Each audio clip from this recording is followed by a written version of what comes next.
सर्वोदय नमस्कार बच्चों। आज मैं आप लोगों को पीयूषम द्रुत पाठाय वर्ग 10 पाठ 7 भीष्म प्रतिज्ञा पढ़ाने जा रहा हूँ। आप ध्यान से इस कहानी को सुने। प्रथम दृश्य ये एकांकी नाटक है। राजभवन उदास और चिंतामग्न देवव्रत का प्रवेश होता है। देवव्रत अपने आप से कहते हैं कि न जाने किस कारण आज मेरे पिताजी चिंतित और उदास दिखाई दे रहे हैं। क्या उन्हें कोई शारीरिक कष्ट है या मानसिक कष्ट है? इसलिए मंत्री के पास जाकर पिताजी के शोक का कारण पूछता हो और पिता की चिंता को दूर करना, उन्हें खुश रखना पुत्र का परम कर्तव्य है। क्योंकि पिता स्वर्ग पिता धर्म पिता ही परमं सुखम पितरी प्रीतिमापन्ने प्रियंते सर्वदेवता। पिता ही धर्म है, पिता ही सुख है, पिता ही परम तपस्या है, पिता ही स्वर्ग है। पितरों की तृप्ति से सभी देवता प्रसन्न होते हैं। किंतु धिक्कार है कि धिक्तम सुतम जय पितृऋषिप्तिकार्थ क्षमोपि सन प्रतिपादयेद्य जाते न किमते न सुते न कामम पितुर्न चिंता ही सुमध्यरेयत। धिक्कार है ऐसे पुत्र को जो सक्षम होते हुए भी पिता के प्रसन्न रखने के लिए कुछ भी नहीं करता है। ऐसे पुत्र का जन्म लेना बेकार है जो पिता की चिंता से मुक्त नहीं कर पाता है। अर्थात पिता की चिंता अथवा पीड़ा को दूर करना पुत्र का परम कर्तव्य है और पुत्र का तभी जन्म सार्थक होता है।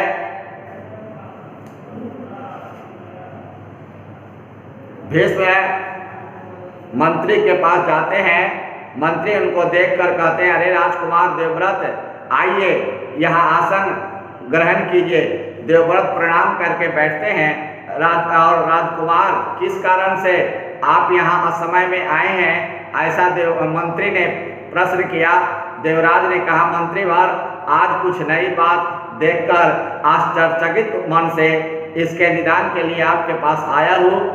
सारे सुख साधनों को संपन्न होते हुए भी न जाने पिता महोदय किस कारण से चिंतित और दुखी मालूम पड़ रहे हैं, उसका कारण जानने की इच्छा से मैं आपके पास आया हूँ। यदि आप जानते हो तो कृपा करके उसका उपाय बताएं। मंत्री ने कहा, आप जैसे आठ पुत्र के लिए यह उचित ही है। देवव्रत ने कहा, तो आप इसका उपाय बताइए। मंत्री ने कहा, राजकुमार, मैं यह जानता हूँ कि इसका कारण तो आप ही हैं। देवव्रत ने कहा कि मैं ही कारण हूँ, धिक्कार है मुझे। वह किस प्रकार? मंत्री ने कहा, राजकुमार, एक दिन महाराज यमुना के किनारे वन विहार कर रहे थे। उसी समय दूर से अपने शरीर के सुगंध से सारे वन प्रदेश को सुगंधित करती हुई सत्यवती नाम की परम सुंदरी धीवर राज की पुत्री पर एकाएक उनकी नजर पड़ी। तब उसके अलौकिक सौंदर्य से और विस्मयजनक सुगंध से आकृष्ट होकर महाराज ने उसके साथ विवाह करने का प्रस्ताव किया। उसके देवव्रत ने कहा कि तब उसने क्या कहा? मंत्री ने कहा कि महाराज, इस प्रकार का विवाह किसे नापसंद होगा? लेकिन सत्यवती के पिता ने कहा, लेकिन आपके साथ सत्यवती का विवाह तभी करूँगा जब आपके बाद सत्यवती का ही पुत्र राजा बनेगा। देवव्रत ने कहा। तब महाराज ने कहा, क्या कहा? मंत्री ने कहा, इसके बाद राजा ने कुछ भी नहीं कहा और तब से आकर कैसे ज्येष्ठ पुत्र को छोड़कर सत्यवती के पुत्र को राजा बनाऊं, इसी चिंता में व्याकुल हो रहे हैं। इस प्रतिज्ञा के बिना सत्यवती को कैसे पाया जाए, इस बात को दिन रात वे सोचते रहते हैं। यही उनके दुख का और चिंता का कारण है। देवव्रत ने कहा, हे महामंत्री, यदि यही कारण है तो मैं इसके लिए कुछ करना चाहता हूँ। इसी समय मैं इस कारण को दूर करने का उपाय करता हूँ। और प्रणाम करके देवव्रत चला जाता है।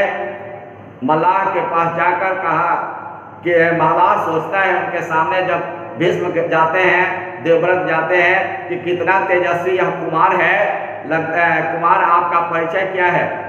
आने का कारण जानना चाहता हूँ। देवव्रत ने कहा, हे दासराज, मैं महाराज शांतनु का प्रिय पुत्र देवव्रत हूँ और मेरे आने का कारण है कि आपकी सत्यवती नाम की कोई परम सुंदरी पुत्री है। धीवर ने कहा, हाँ है। देवव्रत ने कहा, उसके साथ विवाह करने के लिए हमारे पिता बेचैन हैं, इसलिए आप सत्यवती को देकर उनकी चिंता दूर करें। यही निवेदन करने के लिए मैं आपके पास आया हूँ। धीवर ने कहा, हे राजकुमार, अपने पिता की चिंता दूर करने का उपाय आपके हाथ में है। देवव्रत ने कहा कि वह कैसे?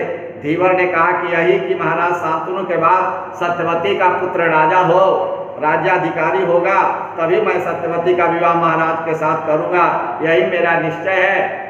महाराज के बड़े पुत्र होने के नाते धर्म के अनुसार राजगद्दी के अधिकारी आप हैं, इसलिए सत्यवती को राज्य का लाभ, पुत्र को राज्य का लाभ कैसे हो सकता है? यही सत्यवती को देने में के मार्ग में बड़ा रोड़ा है, बड़ी बाधाएं हैं। देवव्रत ने दृढ़ता पूर्वक कहा, हे दासराज, यह कोई बाधा नहीं है। आप की प्रतिज्ञा पूरी करने के लिए मैं दृढ़ संकल्प हूँ। महाराज के बाद सत्यवती का पुत्र ही राजा होगा, और यह मैं सैकड़ों बार सबके सामने कहता हूँ। धीवर ने कहा, यह सत्य है, लेकिन आपके बाद यदि आपकी इस प्रतिज्ञा को किसी आपके पुत्र ने उल्लंघन कर दिया तो क्या होगा?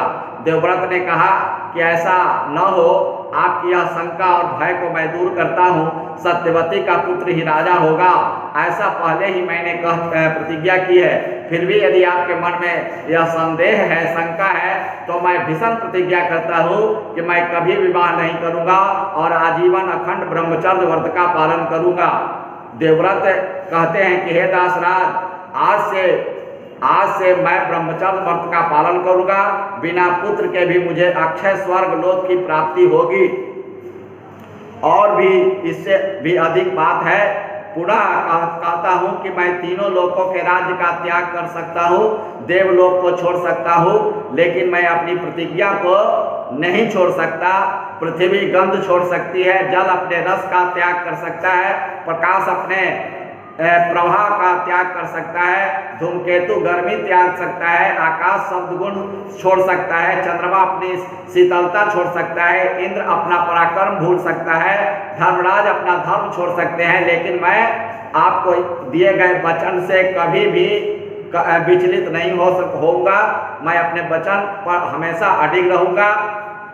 नेपथ्य से, पर्दे के पीछे से धन्यवाद धन्यवाद धन्य हो, आकाश से फूलों की वर्षा होने लगती है। धीवर हाथ जोड़कर कहता है, हे महाराज, हे राजकुमार, आप धन्य हैं। आप जैसे आदर्श पुत्र हैं, आप आदर्श पुत्र हैं। आपके जैसे श्रेष्ठ पुत्र को पाकर ही भारत देश धरती अपने आप को धन्य मानती है। हे महानुभाव, इस समय आप जाइए, मैं अति शीघ्र ही महाराज की कामना को पूरी करता हूँ।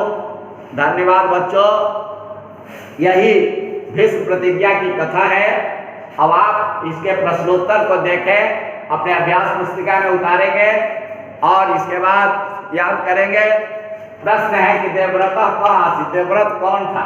उत्तर है, देवव्रत महाराजा शांतनु प्रिय ज्येष्ठ पुत्र आसीत्। देवव्रत महाराज शांतनु के प्रिय और ज्येष्ठ पुत्र था। दूसरा प्रश्न है, देवव्रत का प्रतिज्ञा मत करो। देवव्रत ने क्या प्रतिज्ञा किया था? देवव्रत प्रतिज्ञा मत करो। जब देवव्रत ने प्रतिज्ञा किया था कि अहम राज्याधिकारी न भविष्यामि, मैं राज्य का अधिकारी नहीं होऊंगा और न विवाह करूंगा, आजीवन ब्रह्मचर्य का धारण करूंगा। सत्यवती, तीसरा प्रश्न है, सत्यवती कस्या दुहिता आसीत्? सत्यवती किसकी पुत्री थी? उत्तर है, सत्यवती दास राजस्य दुहिता आसीत्। सत्यवती दास राज की दुहिता थी। धन्यवाद बच्चों। आप इनका प्रश्नोत्तर याद करेंगे और अपने अभ्यास पुस्तिका में उतारकर इसको याद रखेंगे।